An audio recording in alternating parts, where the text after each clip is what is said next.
Hi, Year 13. This is Mr. Ozapadi with another video about Engaged Buddhism, the second one in this unit, which is a very short unit. So we're going to look at this one at a couple of examples of engaged Buddhist groups. Mostly we're going to focus on this guy, Dr. B.R. Ambedkar, and why he became a Buddhist, and what his interpretation of Buddhism was. And then we're going to look at an organisation called Sarvodaya. So we've already looked at what engaged Buddhism is, and at various different key terms, soft and hard engaged Buddhism, and small b, capital B Buddhism, all that kind of stuff. And we've looked at the debate surrounding whether engaged Buddhism is really truly Buddhist, authentically Buddhist. Does it go back to the Buddha's original teachings, or is it a kind of modern reinterpretation, perhaps influenced by colonialism? So we're going to look at two organisations here. One thing's worth saying is the second of our two organisations, Sarvodaya, was actually a group that I suggested that you research in the last video. So obviously you don't need to do that because we're going to look at Sarvodaya here. I'd forgotten that I did a lesson on Sarvodaya. That was something I introduced last year. So let's go through these two groups. So look, the specification wants you to be able to talk about examples of engaged Buddhist groups, but there's not going to be an essay about specifically Ambedkar or Sarvodaya. These are examples of groups that you can use to illustrate points you can make in an essay. So yes, you need to speak about specific groups, but they won't ask you specifically about this group, about one group or another. You just need to have good examples. And the good thing about especially the first one, Dr. Ambedkar's form of Buddhism, is that it's a very unique form of Buddhism and quite different to other forms of Buddhism that you find. So look, here he is, Dr. Ambedkar, who we're going to find out about. You've got one photo of him here, black and white photo. It says, Dr. Ambedkar being administered Diksha by Venerable Bhante Chandramani at Kushinara at Nagpur on October 14th, 1956. So this is one of the most significant events in his life, Dr. Ambedkar, where he became a Buddhist. He was not born a Buddhist, but he became a Buddhist in a very public event. We'll talk about what that's all about. And then you've got the next picture on the right, which is a Google Doodle. So Google make these Google Doodles occasionally for significant individuals. This shows Dr. Ambedkar was someone quite important in the world, politically important as well as religiously, and we'll see why that might be. Okay, let's have a look at the next slide. So here's what I want you to do. In this lesson, there's going to be quite a lot of making notes rather than me giving you the slides. I think it's just a good one to make notes on. So the first thing I want you to do actually is I want you to either have two sheets of paper or maybe divide your paper down the middle and put on one side the word Dalits and on one side the other side the word Ambedkar. Ambedkar is famous for working for a particular community in India, and that community is the Dalits. So he was an Indian, Dr. Ambedkar came from India. He himself was born into this community, the Dalits, and he worked to bring about justice and fairness for Dalit people. So what I want you to do first of all is stop this video when you've written those two titles and watch that video that there's a link to here. I'll put that link below the video on YouTube. Watch that video and then come back to this video. So that video is going to be like a short documentary about the Dalits and about Ambedkar. So just write down anything it tells you about Dalits on one side and anything it tells you about Ambedkar on the other side. Okay, you should have watched that video and come back now. So what we're going to do is I'm going to go through some key points that you need to know about the Dalits and about Ambedkar. So the Dalits. The Dalits, to understand the Dalits, you have to understand the caste system. The caste system in India is an elaboration on the Varna system of Brahmanism. The Varna system had 4 groups, whereas the caste system in India now is much more complicated. Those 4 categories are still important, but there's lots and lots of subcastes and smaller groups, and it's just a very complicated system, hundreds of different groups. However, just as with the Varna system, there are people who are outside the system, who have no place in the system at all. They're not included in any of the castes. And these people are called outcasts or untouchables. Why untouchables? Well, sometimes it's literally because people who take caste very seriously in Hindu society will refuse to touch, to shake hands with, or to share food with, to eat with these people. They're seen as the lowest of the low within the caste system. So it's a really obviously highly discriminative and oppressive system that they're subjected to. Now, before I go on, one thing I should say, anything from this list of things that you haven't written down already, I want you to add to your list of things about the facts about the Dalit community. Now, what's the situation like for Dalit people? Well, traditionally this was their role in Hinduism, when they were untouchables, they were outcasts outside the caste system. Now in India, I mean, there have been movements to to end caste discrimination. There's been some people wanting to get rid of it and to allow people from lower caste backgrounds to get an education and move up through the system, move up through the class system, so they can get better jobs and things. However, it's very difficult for them to do that because they come from a poor background. They don't come from homes, that traditionally would not come from a home that there was a tradition of education. They don't have the resources to go to university and things. So it's still very difficult, even though some of that discrimination is gone. It's certainly not all gone, and it's difficult for them to move out of the position they find themselves born in. So going back to my notes, they traditionally perform the most menial, the lowest and the most degrading jobs in society. We saw in the videos people cleaning out toilets with their hands and things like this. Now, the Hindu reformer Mahatma Gandhi used the word Harijans, which means children of God, to refer to these people. So Mahatma Gandhi, who you probably know, we've talked about before, I think, in GCSE, because he's so in favour of peace and non-violence and stuff.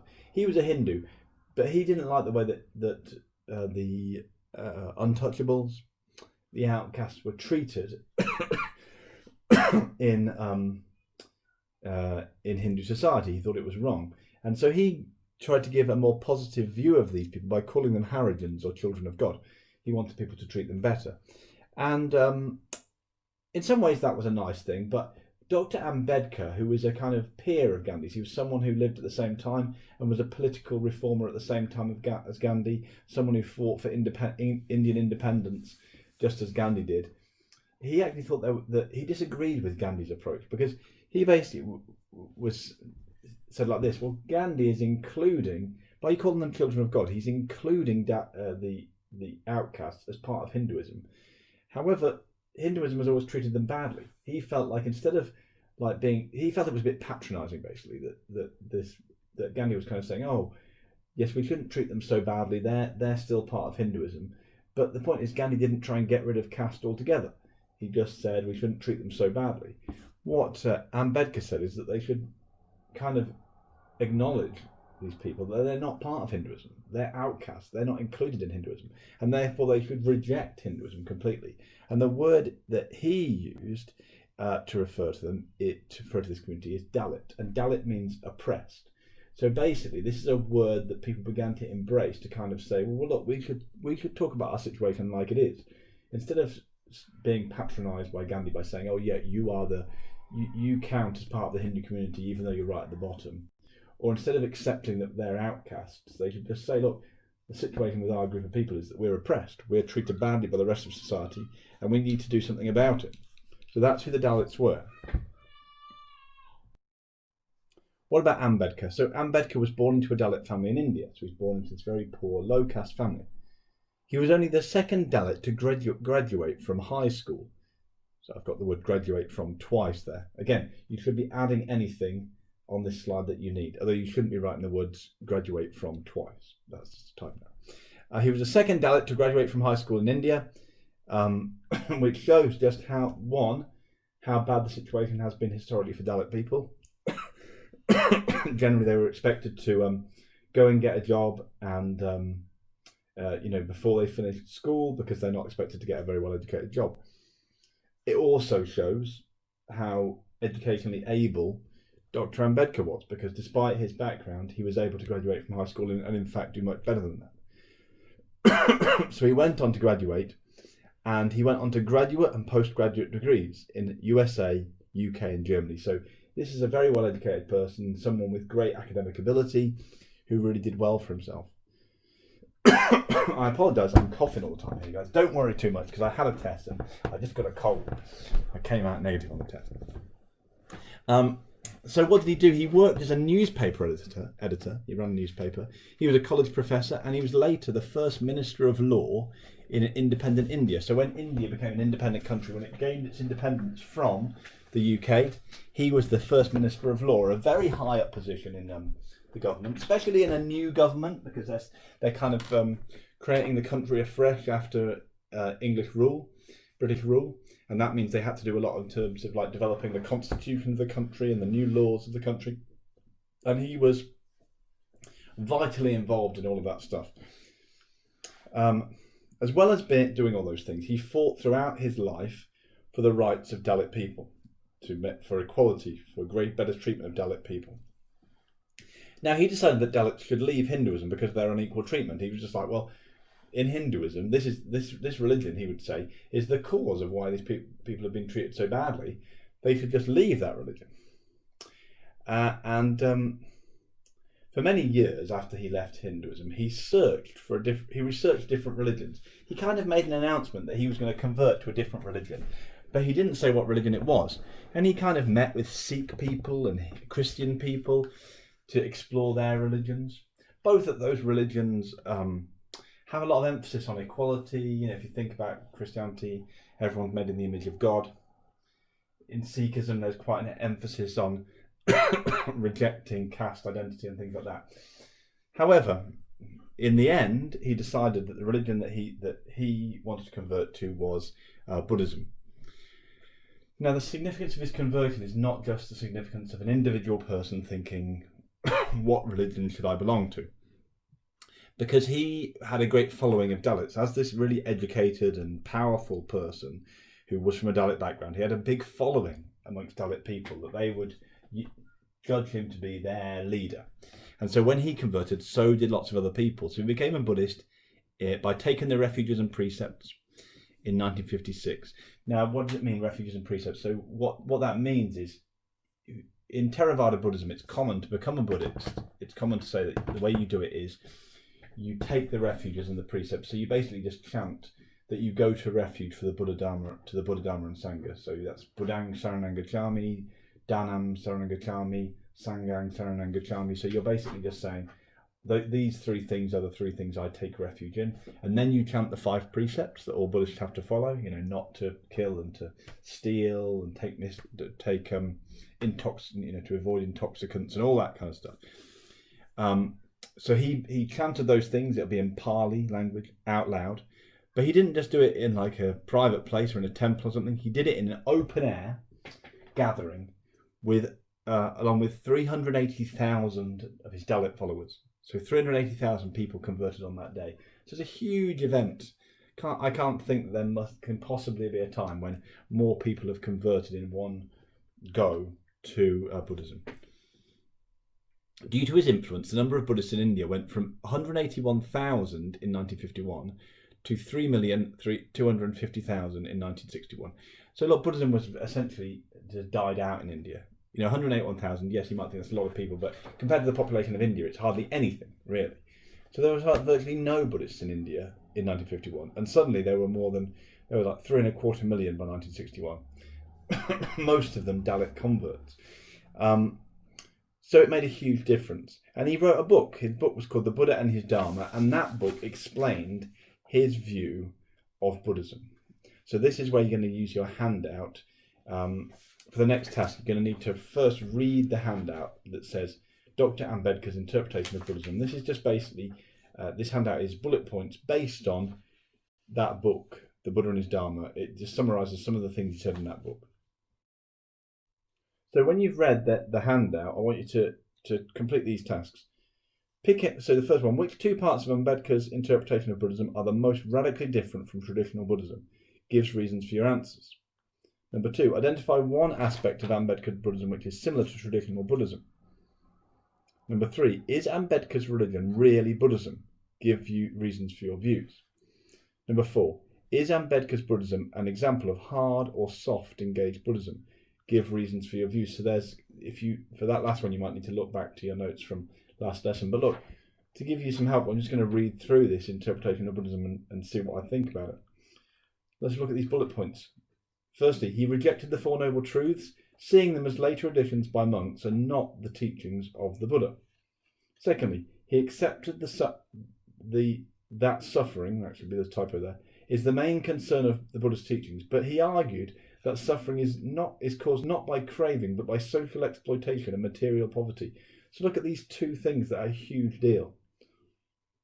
What was the first teaching the Buddha gave after he was enlightened, according to the Pali Canon? It was the Four Noble Truths. That's usually seen as the heart of Buddhism, but he says it's not even from the Buddha. It's a later addition. He doesn't give any reason for thinking that, but it's just because it goes along, I would say, with his own convictions. He doesn't think it's important. Linked to that, the second one, he doesn't think suffering is caused by craving. He thinks it's caused by like things in society, poverty, social exploitation. So these things seem hugely different to what the Buddha thought. He argued the main concern of Buddha's Dharma was the relation of man to man in his life on earth. So in other words, he thinks that that Buddhism is basically about how people treat each other.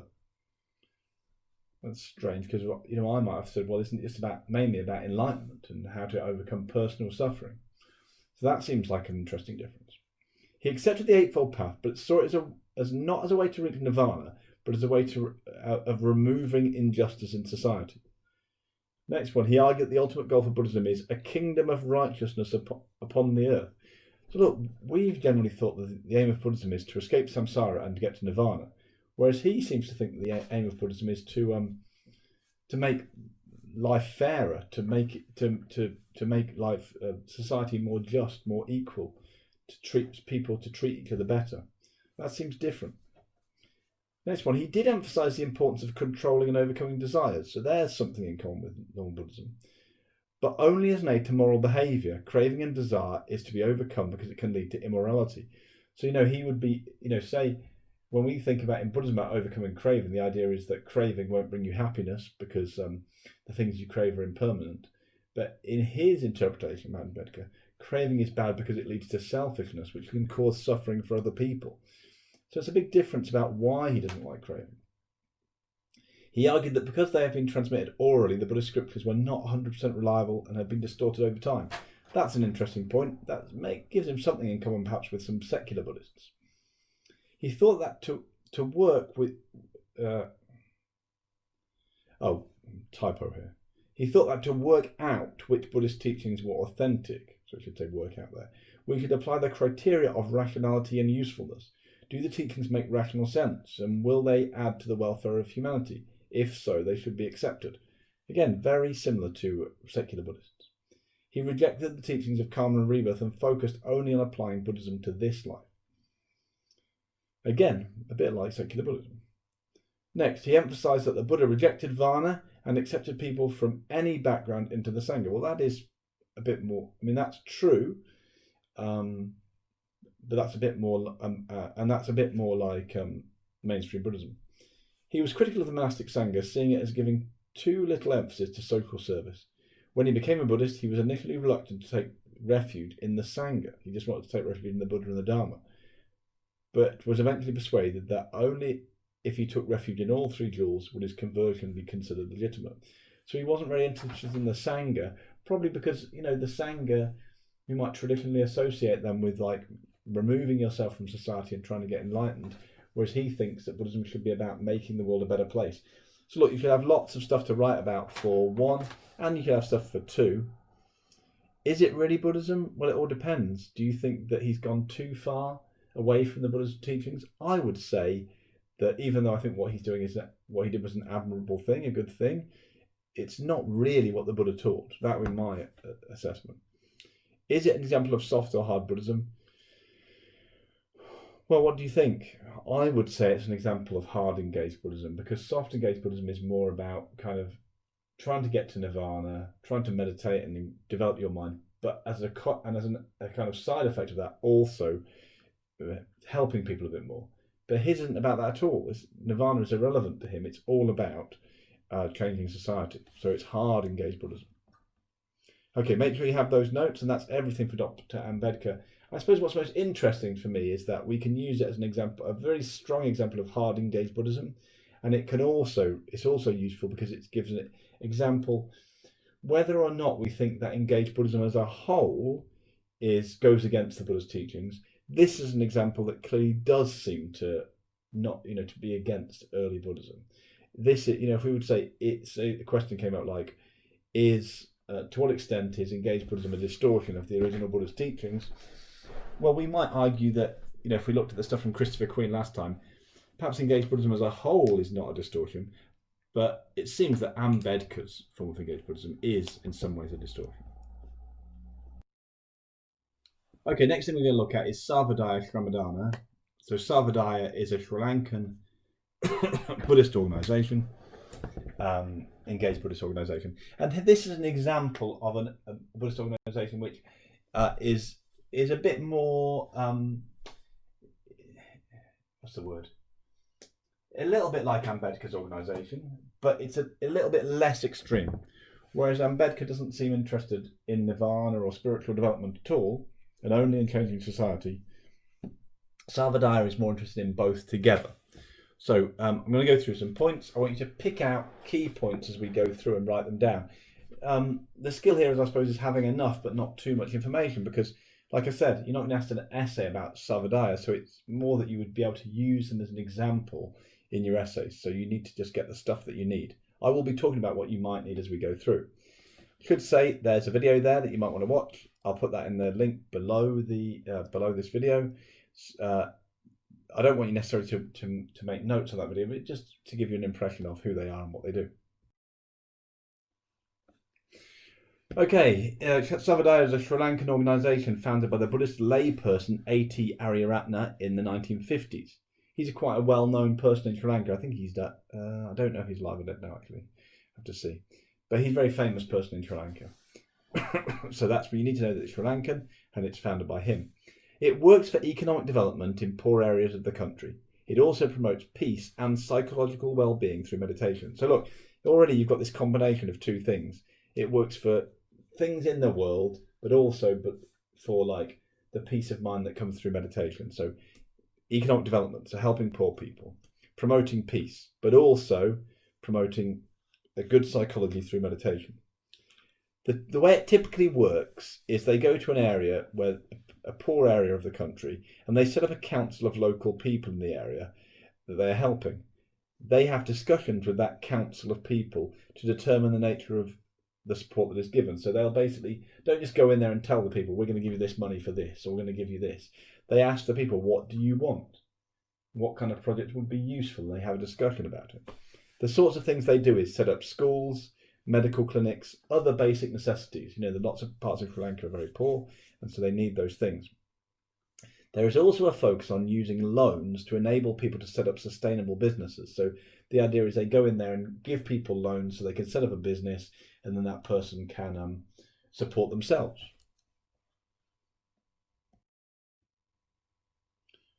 So that was a bit about the organisation. This stuff here is about the links to Buddhism in what this organisation does. How is this a Buddhist organisation? So in a way comparable to Ambedkar's Buddhism, Sarvodaya often takes Buddhist concepts and transforms them to emphasise the importance of social action. So yeah, we saw that, for example, we saw that Dr. Ambedkar takes the idea that craving is bad in Buddhism, but transforms it to say, well, it's not bad because it leads you to suffering, it's bad because it leads to suffering for other people.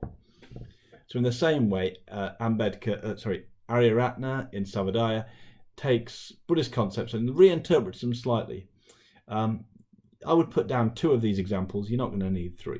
So first one, the Brahmaviharas, like metta. The Brahmaviharas are those things: metta, compassion, sympathetic joy, and then equanimity. These states of mind that that Buddhism recommends, and that people meditate to develop. Those things are emphasised in Sarvodaya, but they're seen not only as states of mind to be cultivated, but as the basis for helping others. So it's seen as not enough to just meditate on metta or karuna. You've got to go out there and do something about it, help other people. The teaching of anatta or no self is emphasised, but is not only seen as essential to personal enlightenment. It is also seen as the basis of moving beyond selfishness and identification with a particular ethnic or racial group towards a more selfless attitude. So yeah, this is an important thing. Within traditional Buddhism, you might say, well, the real point of no self is to stop you craving after being a particular kind of person, and that will lead to suffering. But in Sarvodaya, the idea is that actually, when you realise that you're not a fixed self, then the idea of doing everything for yourself falls away. It's like, well, why are you so interested in doing everything for that person who's going to be in the future when that person's not the same as you? And breaking down that sense of self helps to break down, they say, your sense of selfishness and your sense of like, oh, I belong to a particular racial or ethnic group, and so it helps to stop racism basically and nationalism and those kind of things. The Buddhist traditional teaching of ahimsa, non-violence, is emphasized, but is linked not only to physical violence but also to opposing poverty, which is seen as a form of structural violence. So, in the five precepts, it says don't harm living beings, and that would, say don't kill, don't hurt people, don't engage in violence personally. But he broadens it out a little bit to say, well, hold on. Say if you're running a business and that business is exploiting the workers in that business, and as a result those workers are dying younger than they should, living lives of great illness and so on and so on, that is also a form of violence. So he's kind of thinking we have to think more broadly than just don't kill and don't use violence on a personal level. There's a lot that's got in common with Thich Nhat Hanh and his 14 precepts that we looked at in the last lesson. Now, all of this makes Sarvodaya seem like a hard form of engaged Buddhism, interested only in transforming society. That would be misleading. The organisation attaches equal importance to meditation and personal spiritual development. So I'd say this is one of those in-between ones. It's not a form of Buddhism, a very soft form of engaged Buddhism would be a sort of form of Buddhism which just emphasises mainly meditation and getting to nirvana, but then says, well, as a side effect of that, you should give to charity. A very hard form of engaged Buddhism would be like Ambedkar, not interested in nirvana, only interested in transforming society. This, I would say, is somewhere in the middle. It thinks it's very important to overcome injustice in society, but it doesn't neglect completely things like meditation and getting to nirvana.